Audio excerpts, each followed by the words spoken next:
Good evening. We want to welcome everybody to the panel. We're talking about mental health from the male perspective.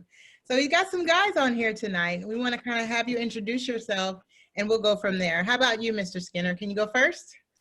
Yeah, my name's Aaron Skinner. I don't know what you want to know, but I'm a 39-year-old single dad, 4, believe it or not. Wow. I work as a user experience designer for Macy's, and I won't have time probably to tell my whole story tonight, but it's definitely been an interesting journey of overcoming some pretty serious mental health challenges. So look forward to talking about that tonight. Awesome. Well, welcome. We're so glad to have you. How about you, Sergio? You're up next. Just a brief introduction of yourself. Hi, everybody. I'm Sergio Lemus. I live in Atlanta, but I'm originally from California. I'm a marketer by profession, and I'm very happy to be here to discuss this topic. Awesome. Thank you. We're so happy to have you. How about you, Mr. Penson? You're up next. Hello, my name is Eugene Penson. I'm a native of Georgia. I'm 44 years old, father of 1. I'm just happy to be on the panel, and I work in financial services. So I'm happy to be here. Awesome. Thank you. We're glad to have you. All right, Mr. Hill, you're rounding up the end there. Last but not least. All right. Hello, everybody. My name is Willie Hill. I'm a native of Georgia. Been in Florida for about 35 years now. Have 2 wonderful grown sons and my first grandson. I am a leadership trainer and coach. Currently teaching leadership at my ministry at Revealing Truth Ministries here in Tampa, and founder of Purposeful Leadership, LLC. Awesome. Thank you. We're so happy to have you. I'm Corey Lee. I'm a therapist out of Atlanta, Georgia. I'm a mother of 5 children. I'm originally from San Diego, but I've lived here for 20 years. So I feel like once you know the back roads, you're kind of from here already. So I know my way around Atlanta. So I'm not from here, but I've been here long enough. So we want to jump right into it, guys. We want to talk about mental health for World Mental Health Day.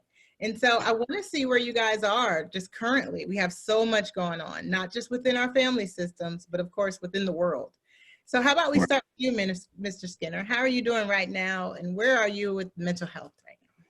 Well, you know, fortunately for the last 2 years, well, let me just say this real quick, just because I think this will resonate with anybody out there who might be struggling with similar things.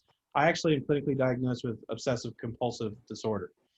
I treated that for years and years with just medicine before I decided to start taking it a little more seriously over the last about 2.5 years with regular counseling. During that time, some pretty tragic stuff happened in my life, my marriage. And honestly, if it wasn't for the help of that therapist walking me through that, I don't know that COVID would have been, COVID is the least of my worries, right? COVID's kind of like, okay, yeah, another tragedy, and another season of adversity. So for me, honestly, having had that help on the journey, I feel like, ironically, I'm in one of the best spots I've been in my life in a long time. So awesome. Well, good. I'm glad you could attribute that to that therapy that you received in that time. Do you still have regular sessions, or are you on a check-in basis, or how are you doing now? Yeah, I'm doing every 2 weeks, and now I can't imagine ever stopping. I just don't, there's too much value in it. I don't necessarily ever know, like I have an appointment Monday, I have no idea what we're going to talk about, but it's okay, there'll be something. Yeah, something will come out, some connection will be made. Yeah. What about you, Sergio? Where are you right now in the mental health world? I feel like I'm doing well. I find mental health, my mom's actually a psychologist, so I find I've always grown up around it, and I find mental health to be very pivotal to being the best version of yourself. I feel when your mind's at its best, you think clearly, you think positively, constructively, you yearn to grow, to explore, you welcome challenges, you don't fear failure as much. And this is because you know yourself, you know what you can handle, how to handle it, in what time frame, but you also know how to push your own limits so you can get more successful outcomes. So I think when you have all these things, you have that positive reinforcement, which becomes a gift that keeps on giving, which always keeps you pushing to something more. Awesome. And that's the key word in there. You're talking about those boundaries and balance. So like even when you said, Aaron, when times get rough and here we are in a global pandemic, you had those tools in place already. And so you don't wait until be reactive with therapy. Therapy always works best when you're proactive, when you already have those tools in place, ideally. What about you, Eugene? Where are you with the mental health right now? Where are you? How are you feeling? Right now, I feel pretty good. Of course, there'll be some bad days, but mostly I have good days. Anytime if I'm feeling a little stressed or overcome, I really hold on to my spiritual because I'm a real spiritual person. I just lean on my faith, and then whatever I'm going through that may be a slight bad moment, it seems to always work itself out. So I always look at the bright side, look at the glass half full instead of half empty. And when whatever challenges come, I know there's some way I can get over it, around it. So that's how I look at it. But right now, I'm feeling pretty good. Awesome. That's that mindset again, like Sergio said, having that mindset in place when the bad things happen, and that faith component is so crucial Right. as well. How are you, Mr. Willie? How you feel right now? How's your mental health? Hey, I'm feeling good. I guess I'm a little, I won't say surprised, I guess, by some things during this season, this last 6 or 7 months, because again, just with what I do, I'm the one that's looking out for other people and always encouraging and building people up. And this 2020 has been challenging, and I can say even having all the tools in place that I have, that I also teach other people with. I mean, I have literally pulled everything out of the toolbox in this last 6 months, Right. and I've been a little surprised that it has been as challenging as it has with what I do now. I too lean heavily on my faith, and that has been so crucial, during this season. But yeah, it's been a little surprising how much of a challenge it's been in some areas. No, definitely. And it's important to talk about too, and I appreciate so greatly. And I know Kyra Mitchell-Lewis, the founder of Glow Up Girl, who put this together. We have to acknowledge her. And I know she put this panel together because we have to talk about that, being males in mental health, like in any realm of it. There's a stigma attached to it sometimes. What do you think about that, Willie? Do you feel like there's still a stigma? Has it changed in your opinion? It's interesting. I actually spoke to some people in my circle coming into this call because I wanted to verify, some things that I was wanted to talk about outside of my own personal opinion. And it's interesting that I found that, yeah, those stigmas are absolutely still there. But one of the positive things I found in talking to some younger guys is that it's that tide is turning in where they feel more comfortable talking to each other about emotions, about feelings, about things that they're going through.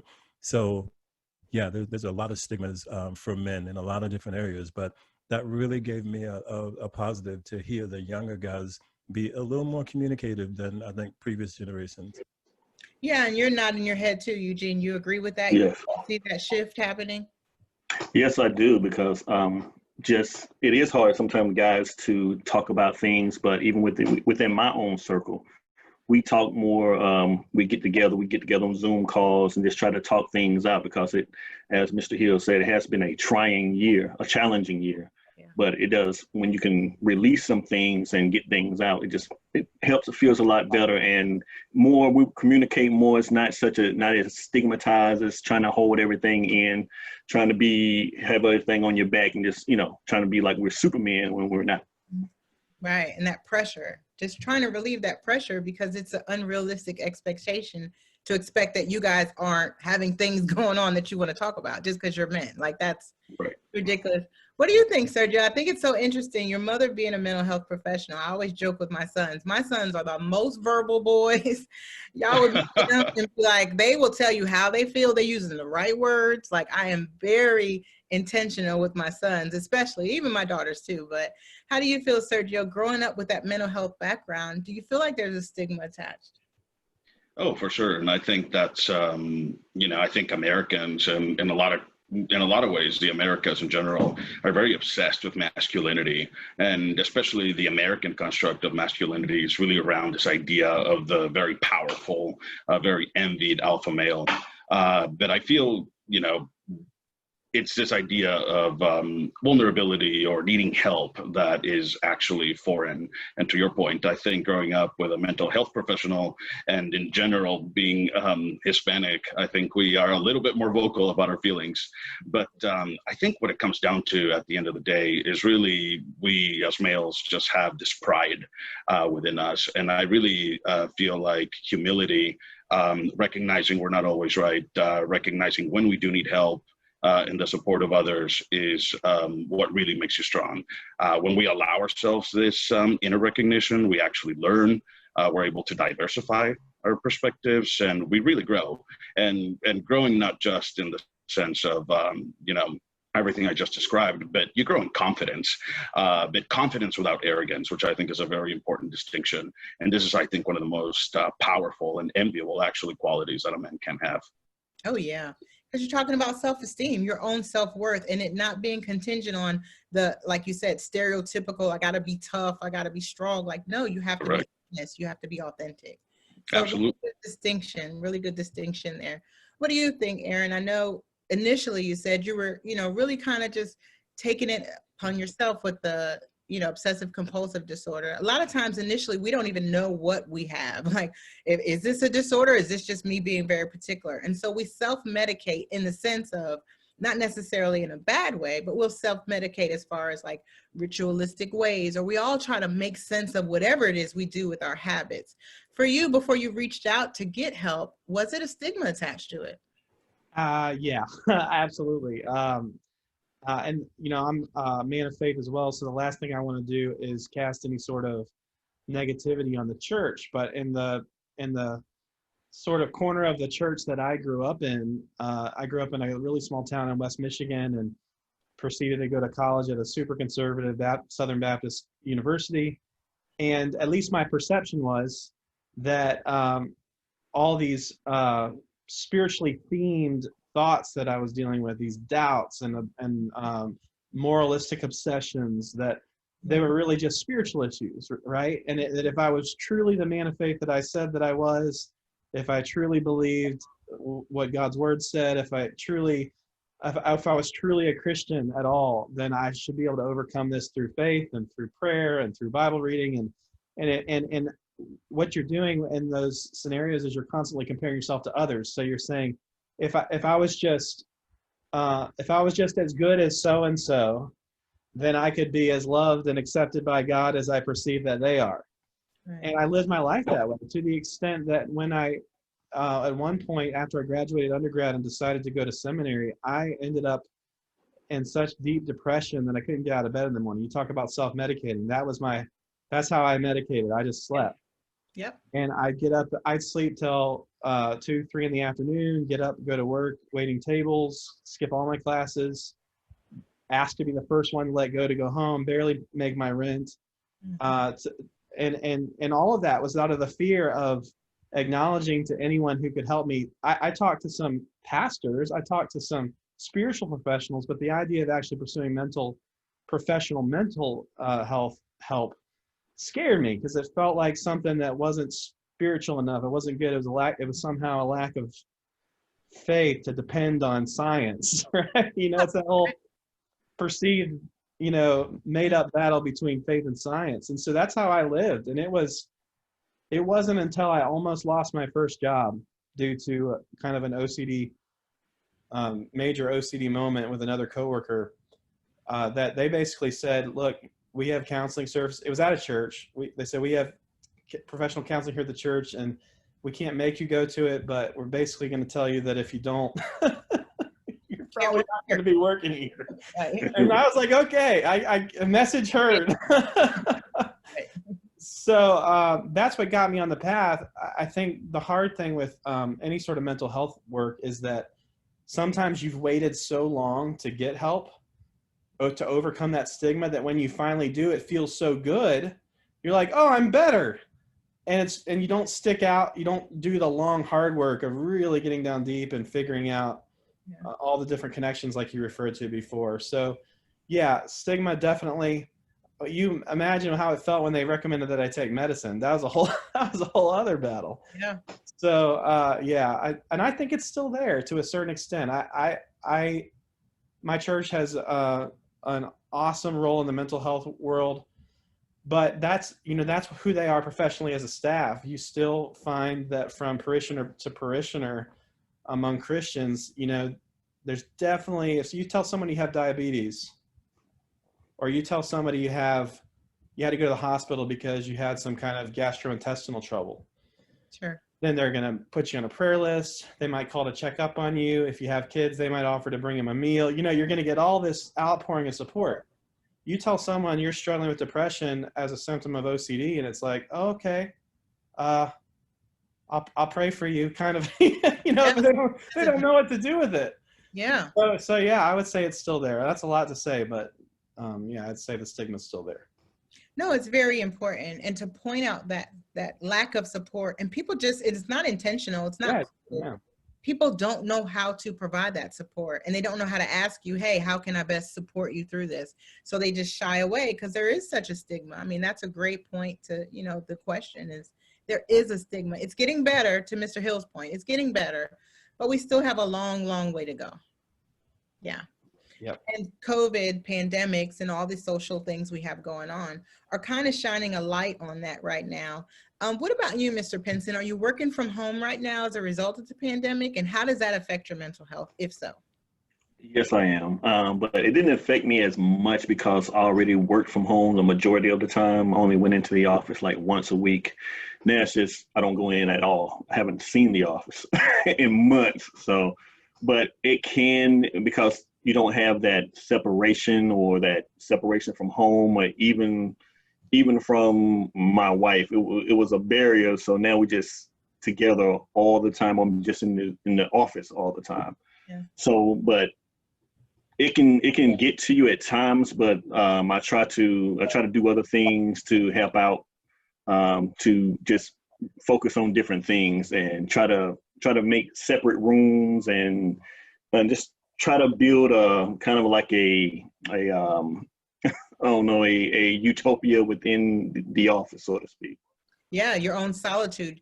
Solitude Right. is a very important need, and so is connection. So that balance with your wife, like you said, if that's a different norm for you to work together Right. all day, then there's nothing wrong with having moments of solitude, whether it's outside safely in your yard or within the home in your own space. What about you, Mr. Hill? Are you working from home now? And if so, was that always the case? No, actually, I'm not. Ministry workers were considered essential workers, so we worked through the pandemic. So we've been going into the office every day all summer, and that within itself actually brings a whole nother set of challenges, though, because I know a lot of people are focused on the difference in having to work from home. Well, to go out with the restrictions, to go out and see the behaviors of people in the population, and having to kind of maneuver that, where depending on where you live and how strong the restrictions are, you expect to see a certain thing when you go out in public. And some people are following guidelines, some aren't. You have your own guidelines for how you want to manage your health and your family's health, but you're constantly in and out of home. You're in and out of situations where people may or may not be following rules. So, that brings its own set of challenges. So it's been really interesting, and again, managing people through that. I'm also the HR specialist at the office, so I have to manage the staff through that as well, as to how we, manage our own restrictions and guidelines there in the office. And also that you need to properly manage your life away from the office, because we're constantly interacting with each other, hoping that you do the right things when you leave the office and come back. So it's been an interesting dynamic. I think we've managed it well. We have been impacted by COVID, but yeah, it's been something that we've had to kind of talk through and manage through pretty constantly. Right. Lots of communication. What are the expectations? What does this look like? Okay, we're in and out of these homes. You're right. That's a good point, because that affects your mental health as well. Just the anxiety of, am I going to be safe? But I still have this calling. I still have this responsibility. And trying to do that well within your own comfort level. What about you, Sergio? Are you working from home? Are you working in the office? Like, where are you with your mental health as far as working right now?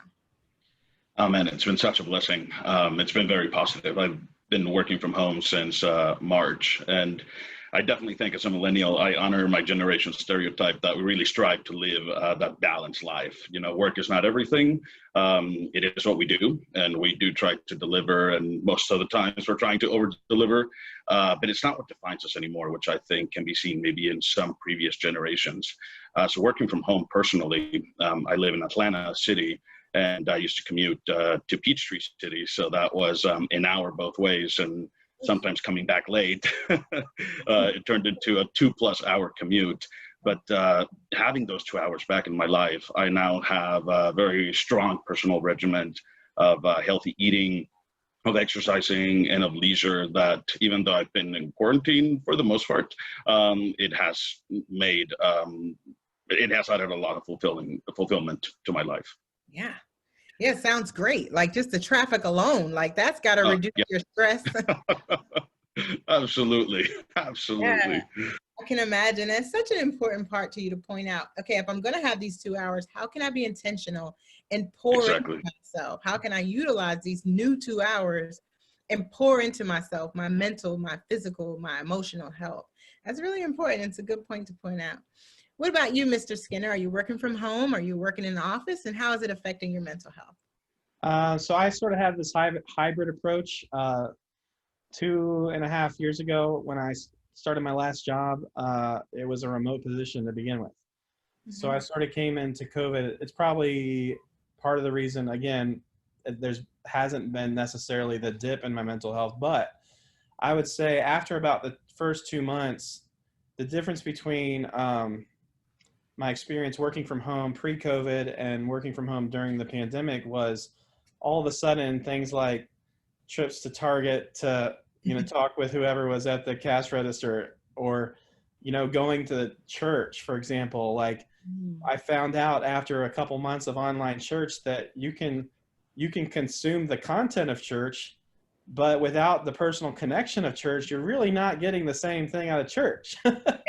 And I found myself probably about May feeling pretty alone. I only have my kids half the time, so it was a yo-yo for me. Sometimes I have the kids, sometimes I don't.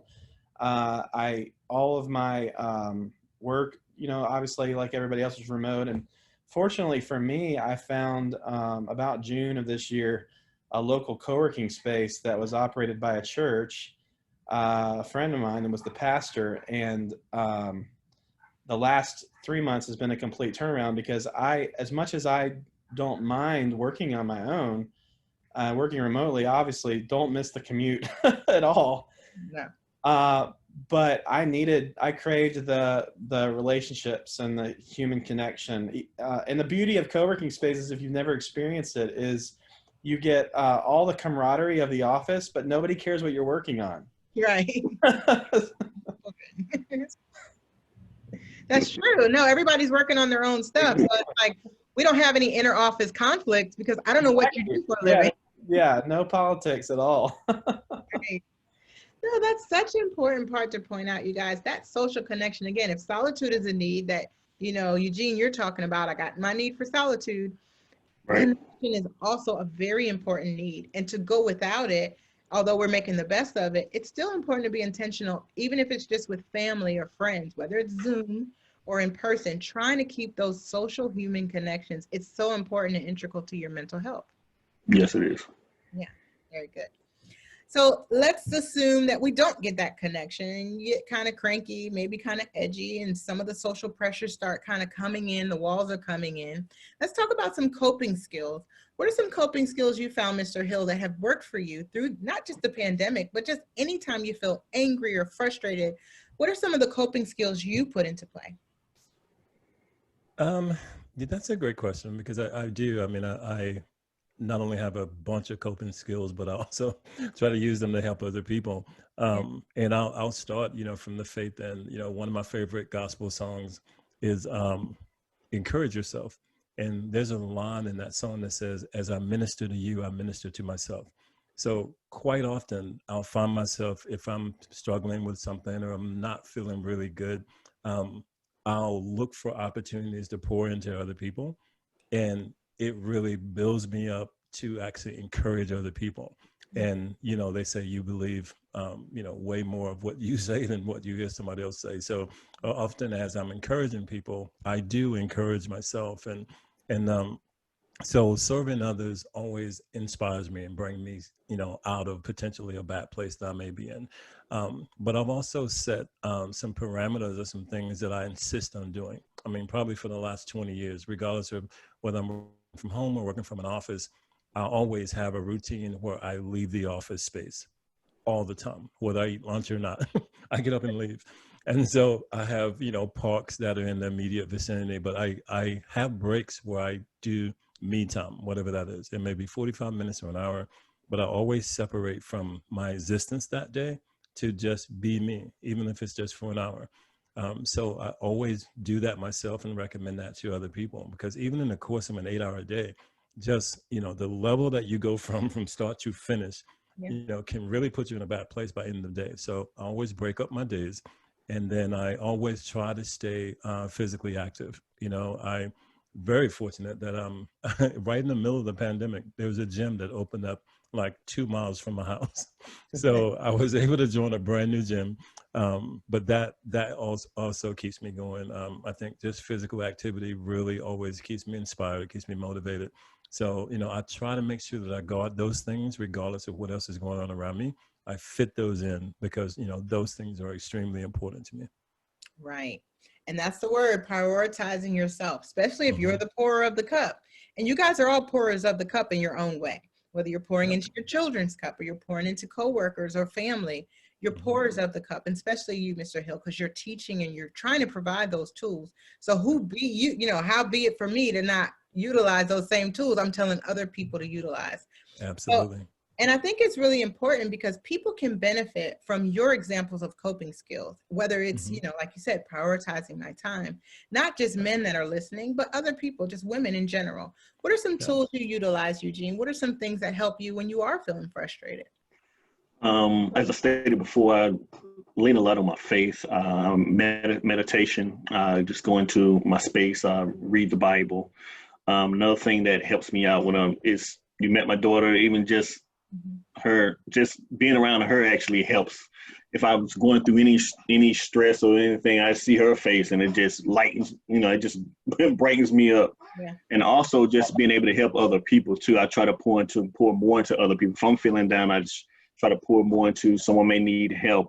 Just like Mr. Hill, I'm a leader in my church. So for 2 Sundays every month, I'm speaking to the congregation. I'm speaking. I'm getting ready for a service. I'm doing a Sunday school remotely, maybe by Zoom, but I'm still getting ready for those things. So that keep my mind out of a lot of different things.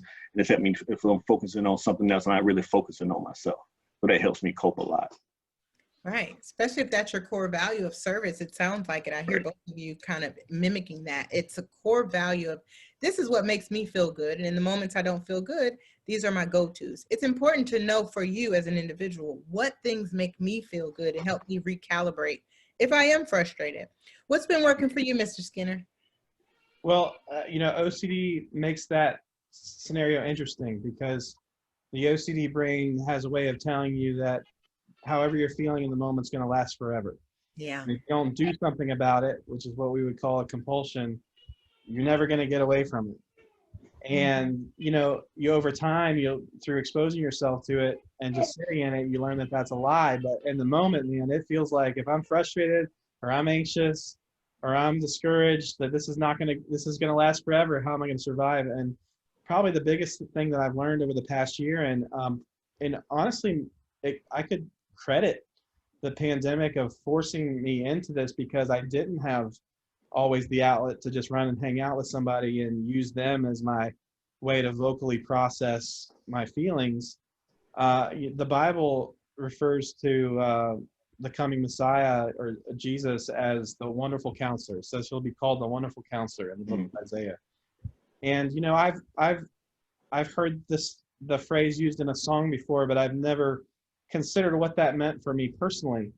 And now after 2.5 years of experiencing what it's like to just fully unveil yourself before a counselor and have them react to you like you're perfectly normal, not reject you, but to receive you and actually become more and more engaged with you as you're being more and more transparent.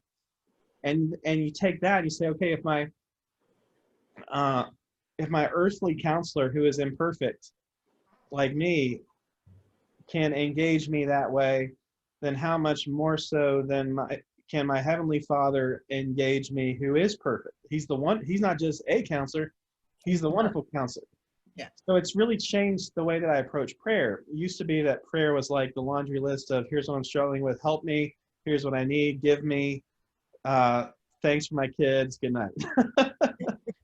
But now, especially in those intense emotional periods, I'm finding that my prayers are just, no matter how raw or even negative it might be. I think in the Bible we find countless examples of very emotional outpourings to God that are sometimes even accusational to God. And he can handle it because he's the wonderful counselor. And I just found my prayer times to be less me talking about what I need and more of me just saying, God, this is how I feel. This is where I'm at. Not really sure what to do with it, but this is just reality. And just like the counselor doesn't, the human counselor doesn't always tell you exactly what to do. There's healing in just the acceptance of being able to put it out there and let it. And contrary to the lies of OCD in your brain telling you it's going to last forever, you find that when you're able to just process it and leave it there, it goes away on its own. And that's, like you said, honoring that emotion as raw it is as it is. It's vulnerable, like you said, not even just in your own prayer time, because I can tell you're being really intentional and going from a place of, hey, this is what I need, thanks for the kids, to let me just tell you how I'm feeling. There's such a vulnerability. I don't care if no one's in the room with you. There's such a vulnerability of just speaking out loud whatever you're struggling with emotionally. So I'm glad that you found that. It is very cathartic to have that release. That's a great coping skill. What about you, Sergio? What have you found to kind of help you in moments where you are struggling? I had a great manager that gave me the advice of to always ask myself if I was working on the most important thing. And I've carried that both in my personal life as well as my professional life. Whenever I'm feeling like I have too much to do or feeling on edge or something like that, I sort of take a step back and I build a list of things. It doesn't matter the order, it's just sort of a dump. And when I feel like I have everything, I look back, I reorganize, I prioritize, which I've heard some of the other panelists talk about, and then I go ahead and tackle. But one of the things that I think is really important is to keep a pulse on reality when you are prioritizing and reorganizing, et cetera, because you can set yourself up to over-expect of yourself and of others, which of course usually leads to disappointment. But setting realistic goals to me is really important because I think it makes them seem accomplishable, and there's a willingness to do them when they seem accomplishable.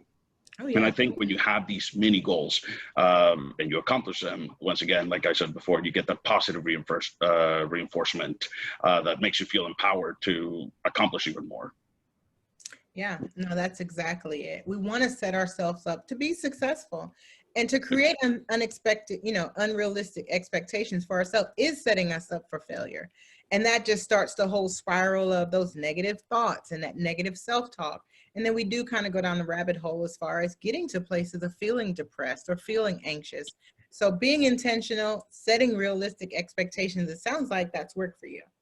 Exactly. Absolutely. Perfect. Okay. Very nice. Well, we talked a lot about time. Everybody seems to have more time on their hands. What about you, Mr. Pinson? So this time that you have, are you working on any new projects? Is it anything that's kind of on your to-do list going on now? Because of all this time, it's actually might have cost me more money, so to speak. I've found we've gotten more into like audio visual type things, and I love electronics. I like gadgets, so it's gave me time to focus on a lot of those different electronic gadgets.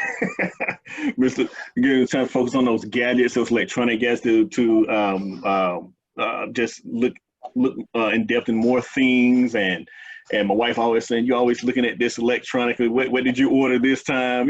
Something to do with audio, visual. Trying to make my own home theater system, so to speak." So it gave me more time to focus on that, and also actually gave me more time to just actually slow down. Also with my time, just learn to slow down, because with this COVID, I almost found that I was on a raceway, a racetrack. Didn't even realize I was going 100 miles a minute until this happened. Then you just realize like, wow, I really thought I was living, but I really wasn't. You just almost like going through the motions. So it really gave me a chance to just slow down and really just appreciate what you have and appreciate what's around you at the time. Yeah. But did y'all see how he lit up when he was talking about those little gadgets? That's, Oh yeah, yeah. I was right with him. Yeah, that's your passion and purpose. It Yeah. lights you up. There's dopamine release. Even as you're talking about it, you lit up like Christmas Eve. That's important to find that time, whether it be a pandemic or regardless of why we find ourselves with more time. Right. That's so important for your mental health, finding things that light you up. What about you, Mr. Hill? What are you focusing on? What are your new projects? Anything with more time? Um, Honestly, I can say I didn't have more time. I Oh, wasn't in that category, but the pivot really did bring about some great things, though.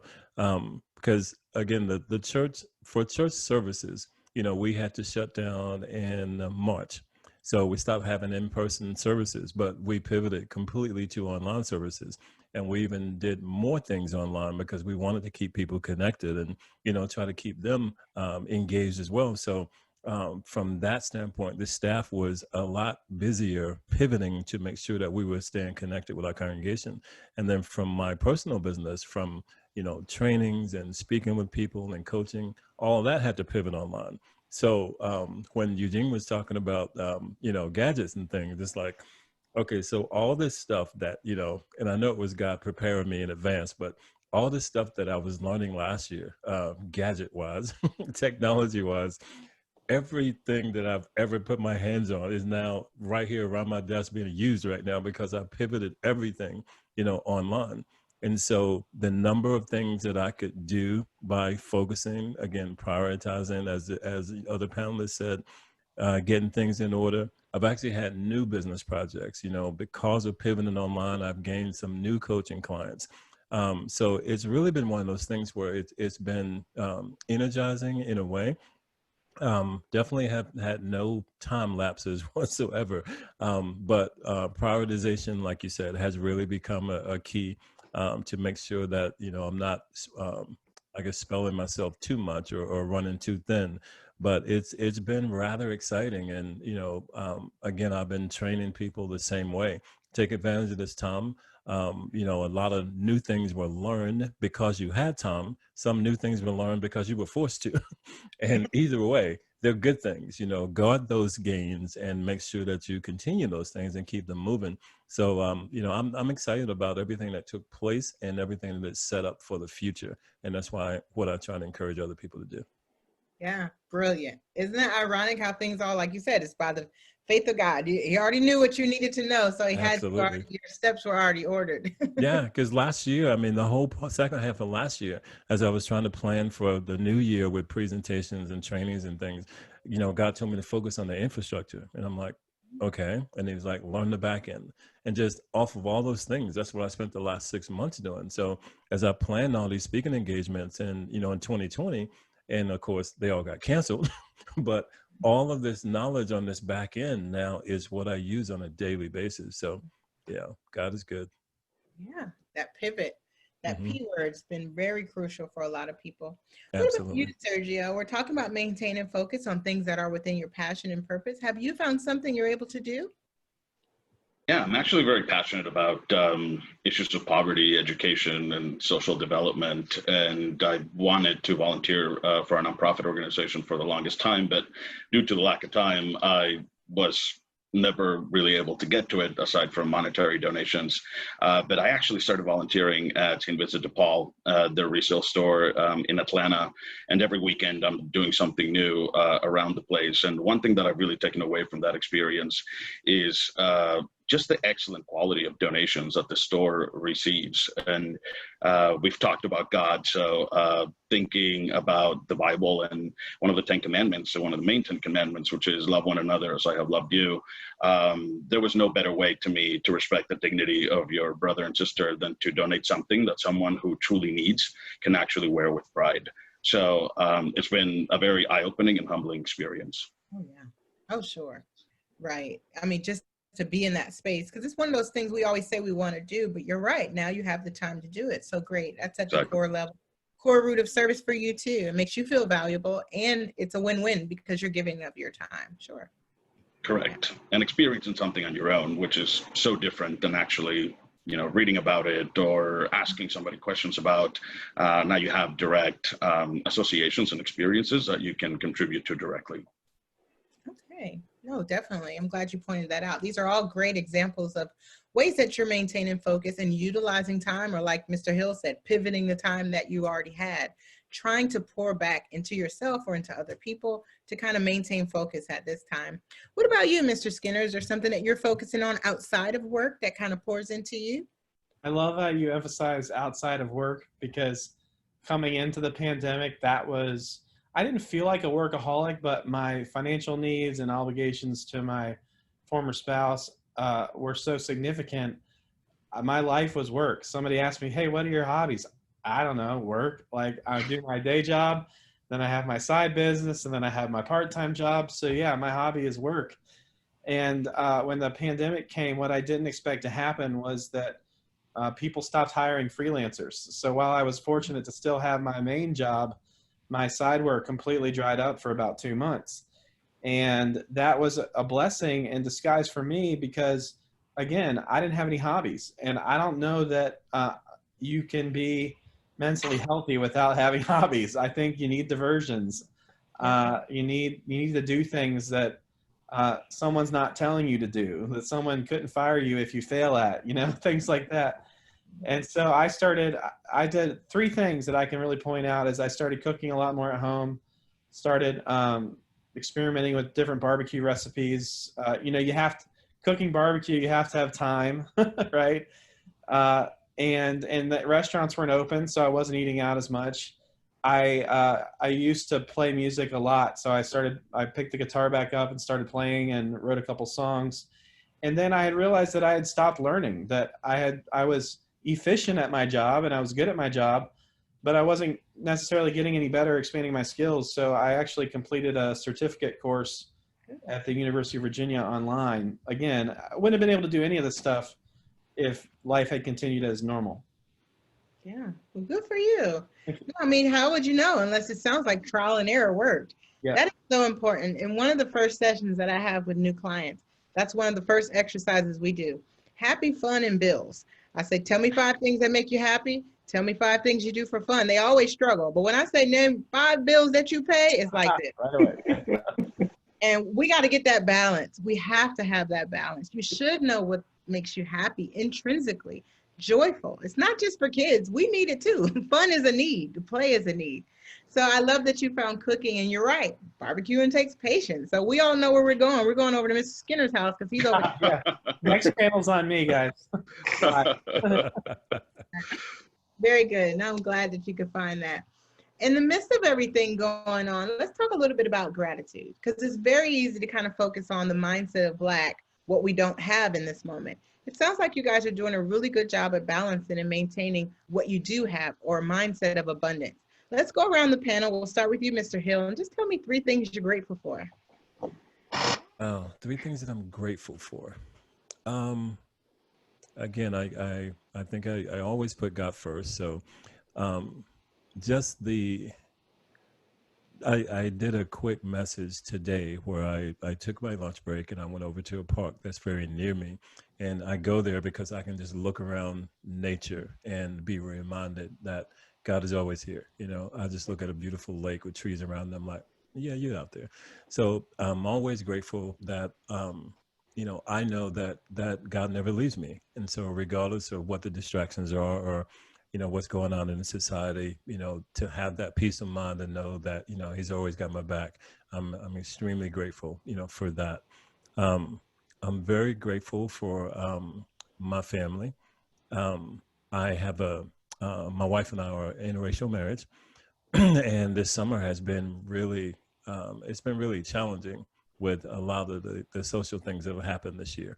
And with our circle, whether it be family or friends, like any other family, I'm sure there's people on both sides of a coin. This political season, has been really crazy. but to have the people near you, most near and dear to you, and you're solid, and regardless of what the distractions are, what the challenges are, you're right there lockstep. I'm definitely grateful for that.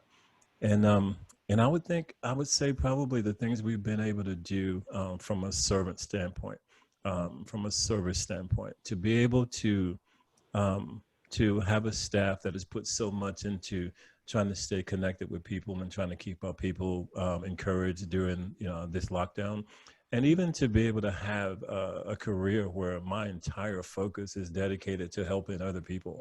So just to walk, live, think, dream in service mode is just something that I'm extremely grateful for. I couldn't really ask for any other purpose in life than to just be here and trying to serve other people.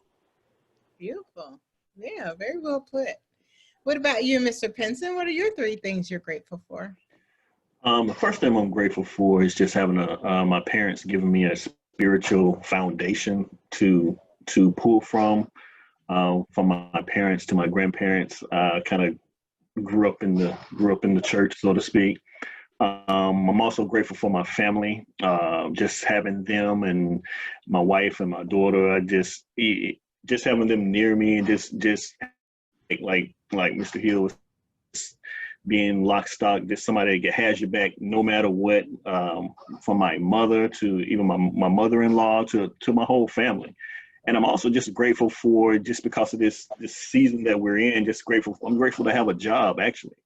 I appreciate that, because just seeing how many people were laid off or out of work, things of that nature, and I'm able to just, I'm just blessed not to be part of that scene, so to speak. Just nothing has changed. The bills, nothing have changed. And just watching people struggle, which my heart just goes out to. But then I say that makes me appreciate where I am, just being grateful for that's why I'm saying help me slow down, so to speak. And I'm just grateful for that. Those 3 things. Really, really important. What about you, Sergio? What 3 things are you grateful for right now? Yeah, I will echo Willie. I'm very grateful for my faith. I think it definitely keeps me centered. It keeps life very clear, and it keeps my goals very clear. It makes me want to continue to dive deeper and get closer. Secondly, I think I'm very, very grateful for all the relationships in my life. That's everything from my family to great friends to relationships with colleagues that are continuously pushing me to be the best version I can be. And lastly, I would probably say I'm, like everybody said, grateful for my job, but I think most importantly, grateful for the fact that I get to do something that I love every day. And even though sometimes the environment isn't ideal, I think that passion for what I do is able to help me push through the resistance that we face pretty often on an everyday basis. So those 3 things pretty much wrap it up. Yeah, really good. Nice list. Like you said, you might not like them all the time, but you're just grateful to have them, like have the job. Absolutely. Really good. What about you, Mr. Skinner? What's your top 3? Well, I'm going to start. There's a theme. There's a God theme in all of these. So I'm going to leave that as kind of understood. Yeah. My kids, like I said, I have 4 kids, and I've, especially in this last 2 years of my life, which have definitely, pandemic aside, have been the hardest that I've ever experienced. I've learned more about love, more about what God means when he calls himself a father,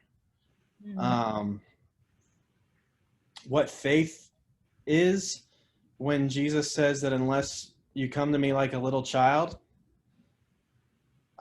you have no part with me, right? I've learned that from my kids, and my kids have been a source of healing and just unconditional love and consistency through just an otherwise completely tragic, unexpected season in my life.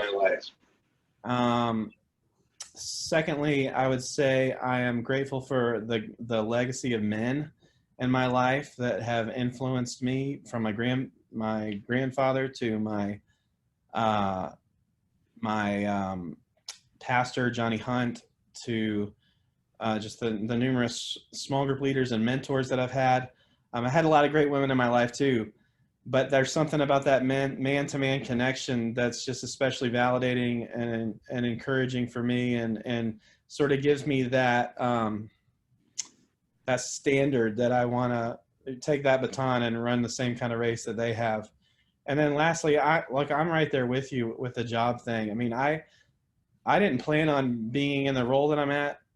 2.5 years ago when I lost my job, it was after a string of failures, that what I felt like were failures, 3 jobs that I thought were dream jobs that just didn't pan out for various reasons. And when I took a job from a consultant from a recruiting firm that honestly I would have made fun of 2 years before, I thought, man, within 3 months they're going to figure out that I'm not what they I am not what they hired, and they're going to fire me too. And it turned out that that job prepared me for the job that I just accepted, and both jobs got me through one of the most difficult economic seasons of both my life and the entire country and world. And the reason I say there's a God theme and all that is because who am I? Like, I didn't plan that.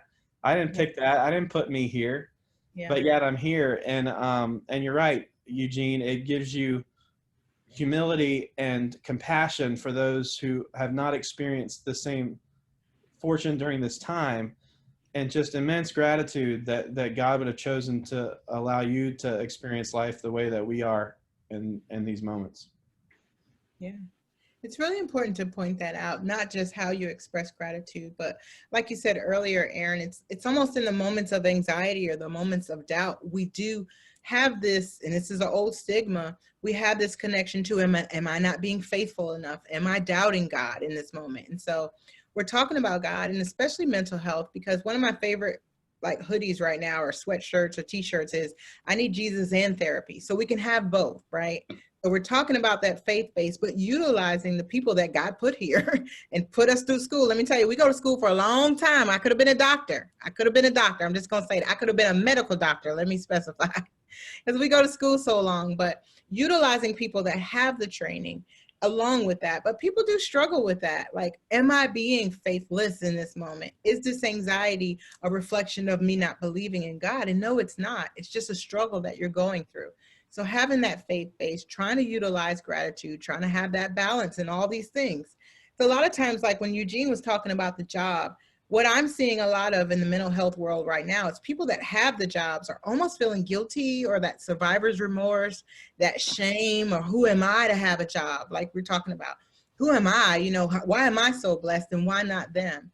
And just trying to focus in that moment and saying, okay, let me just be grateful. Let me utilize service where I can. Maybe I can donate to the people that don't have jobs, but not overcome by that shame and that guilt. We don't talk about that a lot with men. Like, I know usually guilt and shame are very highly focused in women's sessions, but you guys suffer from guilt and shame too. And then we don't have those moments where you're cathartic, or maybe you don't feel like you can share with friends, or even in that moment, you don't go to God.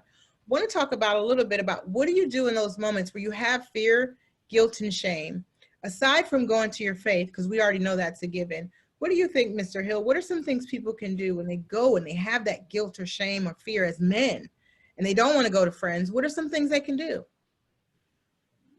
You don't want to go to friends. I guess I immediately flash back to the statement I made earlier. When people try to teach you how to use confessionals and things like that, right? Because they say you believe what you say way more than you believe what somebody else says. So you need to hear yourself saying stuff. So there's times when literally I can think of a couple of months ago, like back in June, I was having a rough day and I arrived at the office and I really didn't even want to look anybody in the face. I was just having a bad day. And so I sat there and I took out my phone and I actually turned on the recorder. And I talked through everything that was going on in my head. It turned out to be a 12-minute recording as I just sat there. And in the moment, I felt like I just poured out everything that was clogging me up at that point, right? And I wasn't watching the time or anything. And when I got to this place of kind of resolution or peace in that moment, and I felt like I exhaled, I stopped the recording and, kind of checked myself, and, I was feeling good. I felt like I'd done a primal scream or something, but I didn't. And I went into the office and went through my day. So I've played that back a few times, and I go this route just to make this point. When I play it back, what I actually hear is the painful side of me talking and the encourager side of me kind of answering back. So it's almost like I was talking myself, two halves of me was talking myself through that problem. And so it really is something where, again, as you said, to turn inward, can be really dangerous if you don't let stuff out. So just talking it out, it really helps me. And it's something that I do. I literally talk out loud. I don't always record it, but I talk out loud. I say the thing out loud that I want to say. And then I kind of force myself to say the answer or say the thing that is the solution to what I just said. And again, I guess I'm kind of relying on that psychology that, the more I say it, the more I'll believe it. But, I've literally talked myself both sides of a conversation to work from problem to solution. Brilliant. Right. You had your own session with yourself. You're just processing ideas. You had Right. that fear side, but then you had that encouraging side. And that's just self-talk. We talk about, that's a really trendy term right now in mental health. Oh, my self-talk is wonderful. Or I have negative self-talk. Self-talk can be out loud or it can be intrinsic. It can just be quiet. It can be internalized. Right. And one of the things I learned a while ago, I'm sorry, No, one of go the things I did learn a while ago is that thoughts will never overshadow thoughts. Like you're having bad thoughts in your head and you think you can think something different. It's like, no, Right. thoughts won't overshadow thoughts. But when you start to speak, and I know everybody's probably played that talking game, count to 10 in your head and then say your name. When you start to speak is literally when you break cycles, when you start to hear yourself. But you can't just think about a thing and think I'm going to think about something else and feel better. That doesn't work. And I think that's why I go to the speaking thing. Yeah, it's beautiful. It's actually, the psychological term is you're reframing. You're reframing out loud in that moment. You're taking a fear and you're reframing it with something positive or something encouraging. Yeah, so great. What do you think, Mr. Penson? When you're having any guilt or shame triggers or fear triggers, what do you go to? That's a good question. Because sometimes I think like the enemy is actually the enemy. So what I try to do sometimes is just going for a walk helps me when I'm feeling that, if I'm feeling fear or some sort, just to get away, sometimes just need that walk and just to be kind of be by yourself, but trying to get out your thoughts, so to speak. If that's the enemy, trying to get out that inner me, trying to get out of those thoughts, and just sometimes just need a breakaway and just taking a walk. I may take a walk down to the park, or drive to the park. Take my daughter to the park. That's actually helps me, just taking her to the park. Yeah. And just watching her run around or be exuberant, without trying to put the faith component within it. Just taking a walk, or I don't know how many sports fans was on, but truth be told, just watching a good game. If it's on a Saturday or Sunday football season, I'm feeling pretty good. Even Friday. Right.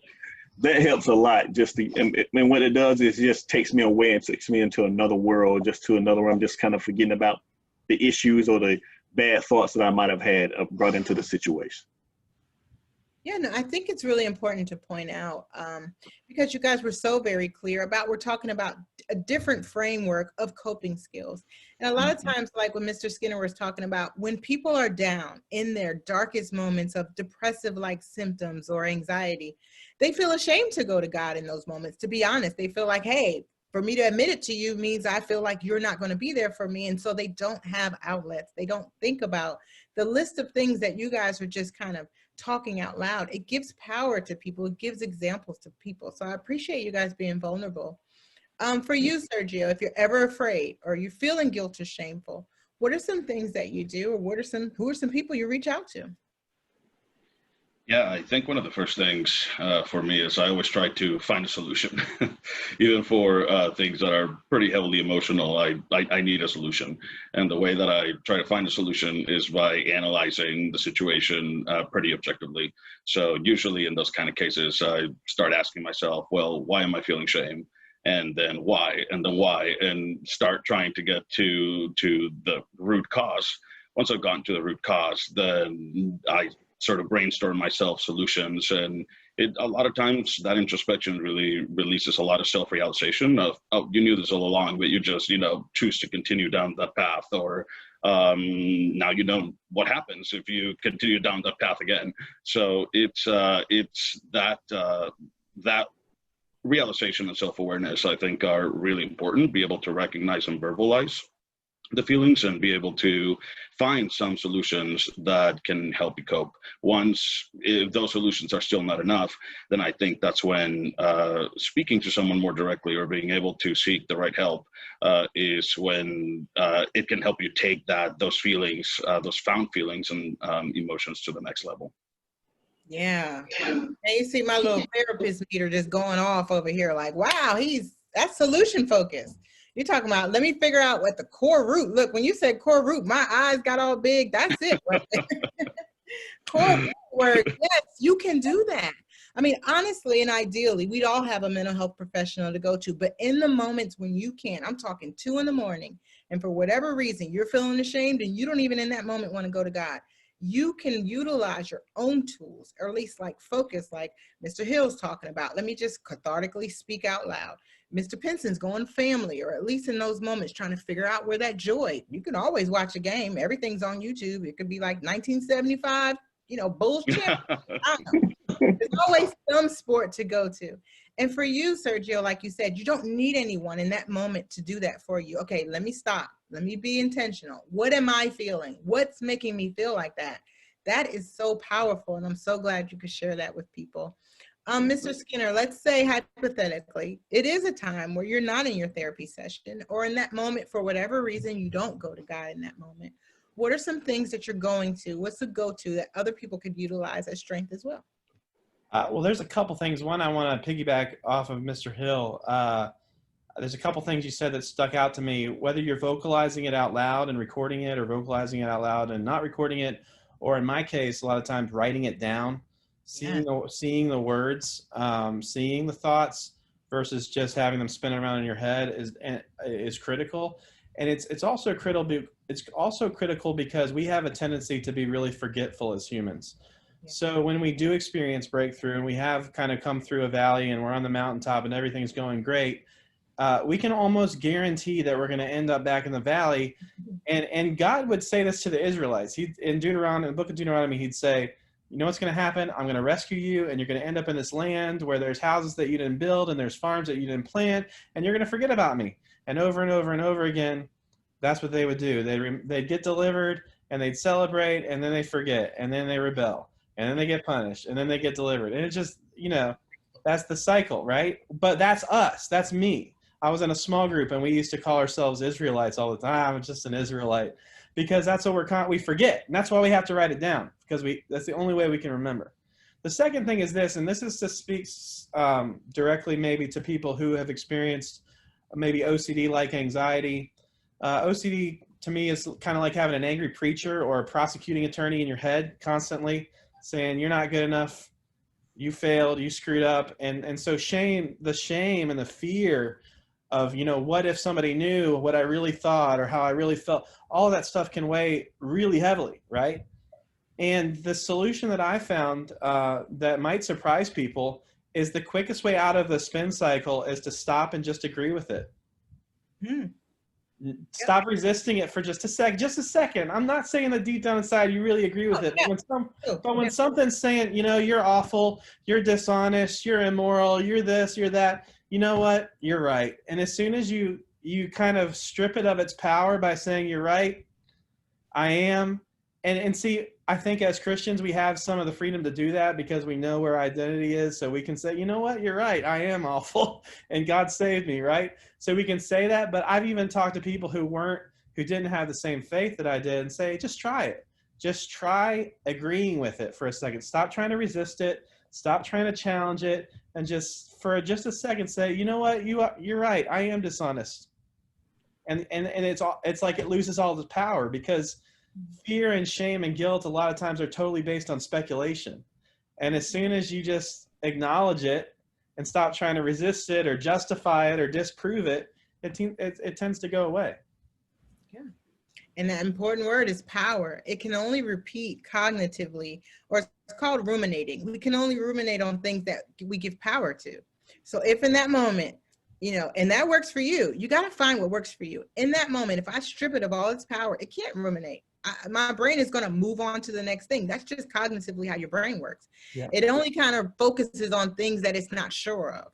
Like Exactly. when you hear, if you hear a song and you don't know who sings it, we all have Google now, but we're not going to stop until we Google and figure out who sings this song, right? Your brain can't move on. So even with shame and fear, or even doubt or anxiety or depressive-like symptoms, stopping in that moment and stripping it of that power gives your brain an answer. Again, that works in some moments, giving it an answer, and you can move on to the next thing to stop that ruminating. So I think that's an important skill to point out. It's not that you really, you know, say your thoughts are accusing you of being a murderer. It's not that you really agree that you're a murderer. It's not that. No. It's that you're saying, okay, look, you're telling the voice in your head, if that's what you think, it's okay. It's fine, because that voice probably is inherited from a lot of other voices in your head that you've heard throughout your life. And you're just accepting the worst case scenario. If worst case scenario, I am dishonest, you know, everybody's dishonest. So, yep. It's true. And then once you do, like you said, once you do that, you're on to the next thought, and it loses all its power. Yep. It honestly does. It's not a coincidence. Y'all know when y'all were little and people picked on you, what your mama tell you to say? Yeah, I'm that. As soon as they call you something, Yeah, yeah, exactly. you ugly. Yeah, I'm ugly. And now what? Now you don't have anything to say. Yeah, I'm ugly. I've taken all your jokes away. So honestly, I get, there is a cognitive, like a response to that. Your brain likes answers, as wild as that sounds. In those moments, if we're cathartically talking, or if we're focusing, I love that, journaling and reusing that as data, evidence to go back to in those next moments where you're guilty or shameful or fearful. Now you have data. Your brain loves evidence. Hey, remember that time we were feeling bad last time? We got out of it then, we'll get out of it now. Yeah. Things like that to remind yourself. Yeah, very good.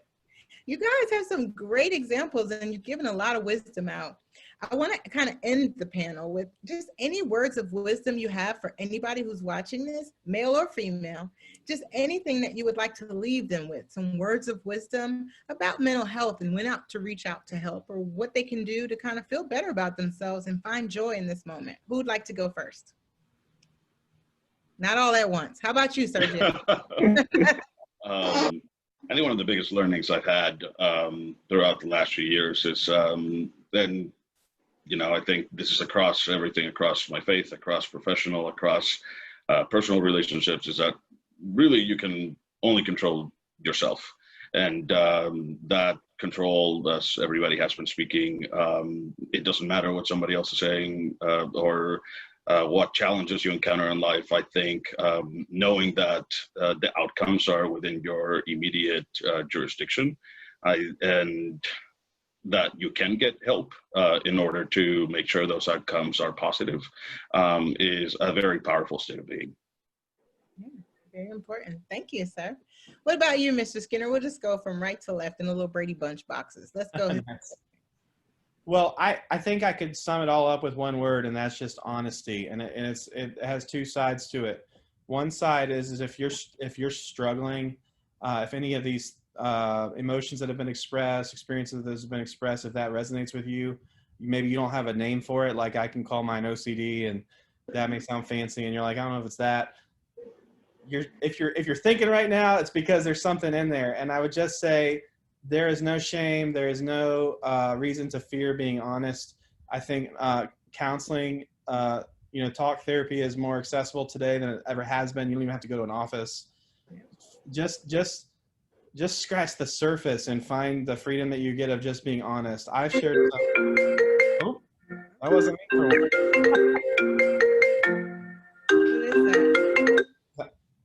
All right. Yeah, Sorry. I've shared some dark stuff with my counselor. I've shared some stuff that I thought was extremely shameful from my past and even my present. And you know, I found one particular therapist I had told me, I'm just here to show you how normal you are. And see, that's what you're going to find out when you experience therapy, is that you're normal, and it's going to be the most freeing thing you've ever experienced. On the flip side of honesty is that if you have a story where you've overcome or grown through or experienced this kind of freedom that we're talking about, the only way the stigma goes away is if more of us who have success stories start talking about it. It's not going to come from just more people getting counseling. It's going to come from more people who have had victory through counseling, through medicine, through mental health, talking about their success stories. That's what'll end. That's what will actually end the stigma. So I would, whether it's you're hurting or you have experienced victory, the key here is that we all just start being honest about our experiences. Very good. That key word of honesty, it's so important. And you pointed out something else before I get to you, Mr. Pinson. That's so important. Like, usually the first session with any therapist, the first thing they're going to tell you is they have literally heard everything. I mean, I don't care if you're a therapist for a month or you're a therapist for 20 years. You're rarely going to get shocked by the things that we hear. We honestly do hear it all. And so if that's the reason that people are apprehensive, is because they're afraid that they're going to shock somebody. I usually tell people, I promise you, you're not going to shock me. I promise you, you can't say one thing that I haven't heard or experienced. And if that helps to kind of put that veil of shame down and you do seek help, it's important to hear that. So honesty, being vulnerable in that moment with someone who is not going to trigger, you're not going to be triggered with shame because they've honestly heard it all. I think sometimes people are disappointed. They want to shock you. And I'm like, nah, I heard that. I was one of those people. Yeah. Very good. Very important to point out. Honesty, reaching out for help when you need it and not feeling ashamed. What about you, Mr. Pinson? What I would say is only think like I find that a lot of people worry about things that they can't control. Learn to focus on just what you can control, and then you will find that things around you is much easier to get over it or get through it with, if you just only focusing on what you can control. And also earlier we talked about stigmas, and you asked us about stigmas around is there stigmas with just being guys or able to talk. I would say there's probably more stigma, even what Mr. Skinner said, probably more stigma for me was coming from the church. And I would tell those people, if don't be afraid to get help, because talking to a therapist, like you said, you need Jesus and therapy. And I definitely agree with that. But for a long time, it took me a minute to even think that way, because of just how I grew up, and even from my father, who is more like, so he's kind of alpha, and told us, I was taught, why cry? But I had to learn for myself. And that's why I would tell people, get the information for yourself. The Bible says, study to show thyself approved, meaning get the information for yourself. Don't be afraid to ask for help. It's nothing wrong. It's not, you're not more faithful than somebody else. Just, unless Mr. Skinner was somebody, be honest with yourself. Look at that person in the mirror and just be honest with the person in the mirror. Oh, I love that. And if you need it, ask for it.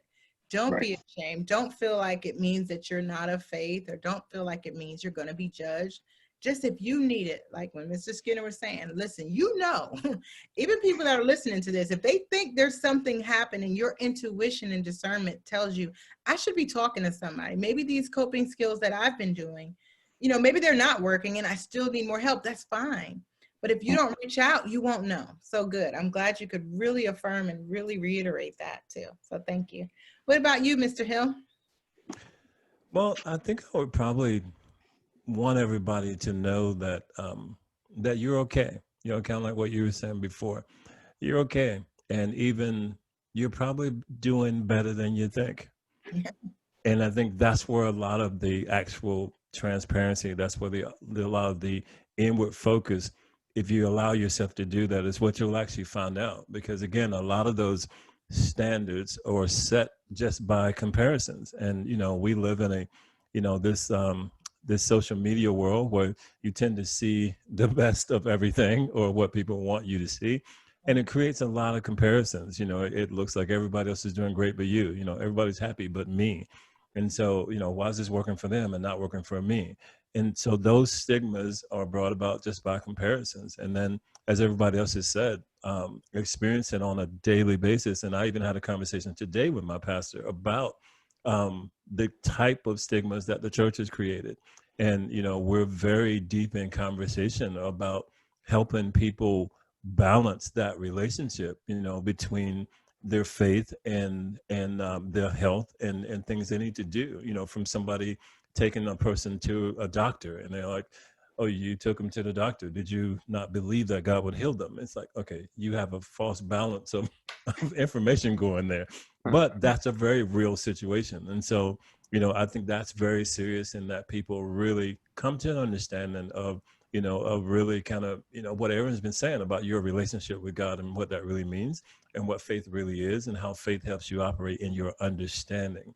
So nobody would ask you after all those years of study to abandon all that and challenge your faith because you have so much education. I think those are some misnomers that we really have to, dismiss, to stop putting that undue pressure on people, which is also causing a lot of depression. It's causing a lot of this, holding to yourself and won't communicate with people because you don't want to be judged in that way. So again, the way I started is say, yeah, you're okay. And believe it or not, you're probably doing a lot better than you think. Love that. Right. No, I thank you for really verbalizing that. It is so important and it's so true. People need to search their own heart. And like Mr. Skinner was saying, now is the time.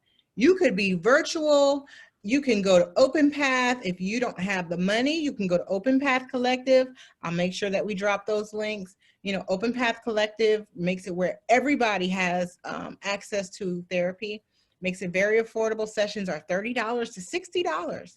And so they make it more affordable than ever. So you have the affordability.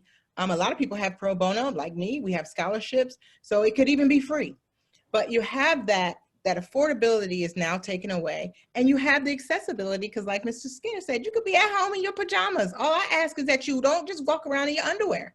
Like, as long as you have clothes on, just come on. Like, you could be in your bed, you could be sipping your coffee in between meetings at work virtually.